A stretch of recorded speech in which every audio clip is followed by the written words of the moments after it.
Hello, Mr. Gustavo. My name is Dr. Rivas. Hi, Dr. Rivas.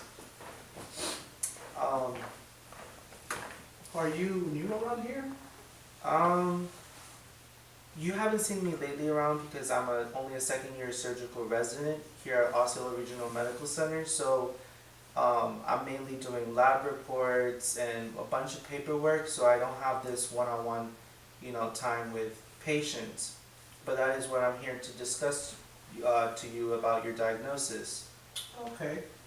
Um, so after looking through all your lab reports, your x-rays, and all the test results you've gone through, me and Dr. Walters have concluded that you have a condition called coronary heart disease. To relieve that disease, what Dr. Walters is going to do is he's going to reconnect one of your healthy blood vessels anywhere around your chest, and then connect it to the inside of your heart. And then after he does that, he's going to reconnect that artery to your heart overall, and then that's going to create a new pathway to your heart. Oh, okay. Now, where's Dr. Walters? Because I kind of feel more comfortable with him. Well, let's do this. I'll let you know a little bit more about myself so we can discuss more details about your surgery. So, my name is Dr. Walters, and I am a second-year surgical resident here at You mean Dr. Rivas? Dr. Rivas. Yes, I'm sorry about that. Dr. Rivas at Osceola Regional Medical Center. And I'm only a second-year surgical resident here.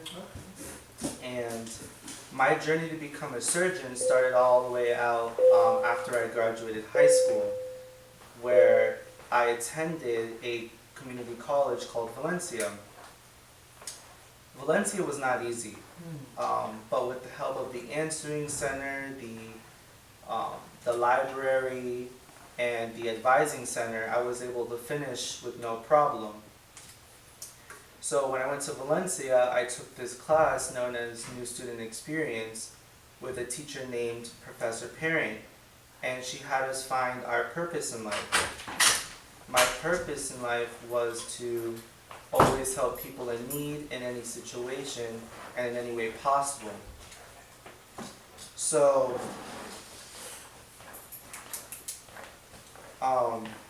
helping people was the thing I wanted to do. I always wanted to make people feel better and make sure that they felt better. So, and also, she also had us take multiple assessments throughout throughout the semester to find our strengths. And my top strengths were achiever, learner, and relator.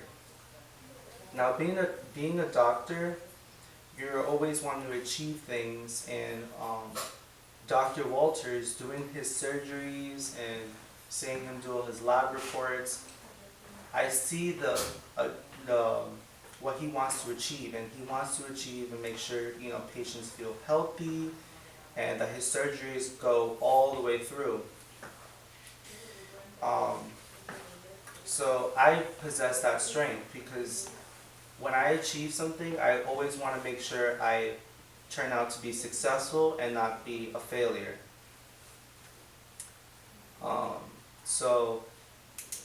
But back in Valencia, going back to Valencia where I took that new student experience class, she had us do career interviews where we had to, interview somebody in our career field, and I had the opportunity to talk to a doctor, specifically a surgeon, and his name was Dr. Todd Adams. And the one thing that really inspired me was when he told me that failure was not an option. Like that made me get through school, made me not give up. And then after I graduated Valencia and obtained my AA degree, I was able to transfer to UCF. And at UCF, I did many volunteer hours, at Florida Hospital, and I also did many hours of studying, for the MCAT, because the MCAT is, the test you have to get into medical school, along with GPA and many other things. But the tuition of Valencia was nothing compared to UCF. Valencia was only about $4,000, and then UCF was pretty pricey, and it was like about $30,000. Like that. So, if you have kids of your own, Definitely. definitely go to Valencia first and then transfer, because, Thank you. save you a lot more money.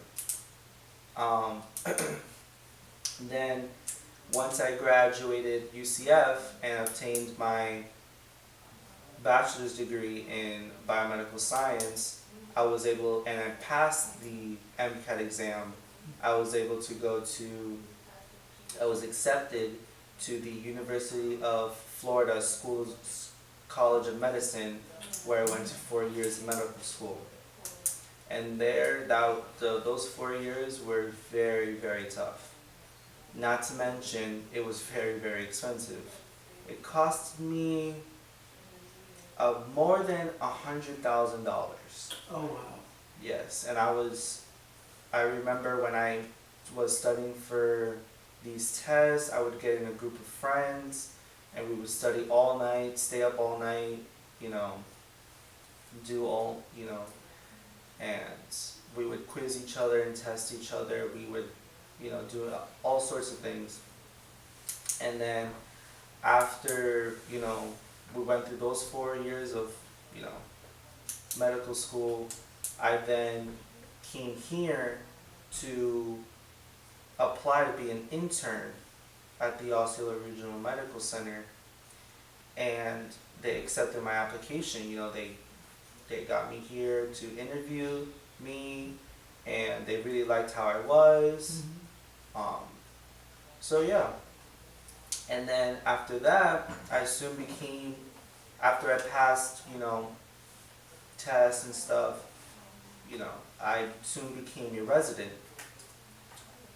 Not to mention, when you're a doctor, you're always learning. So you always have to go to school, and obtain these units called CEUs, which are just like, the things you need to keep your license and all that stuff. So that's what Dr. Walters is currently doing right now. And after I graduated medical school, here where I am now. And yeah. Great. Well, I actually do feel a lot more comfortable now that you've told me all that, and I think I will proceed with that surgery with you. Okay. Let me go talk to Dr. Walters about that, to see what he thinks about it. And I'll get back to you on that one, because he wants to see, if you're healthy enough and if it's safe enough to do the surgery. Great. Thank you very much. I appreciate that. No problem. All right. All right, I'm gonna go talk to Dr. Walters. I'm gonna come and go get a nurse for you to wheel you back to your destination. And it was nice talking to you, Mr. Gustavo, and I'll be right back. Likewise. Thank you, Dr. All right. Lewis. Thank you. Thank you.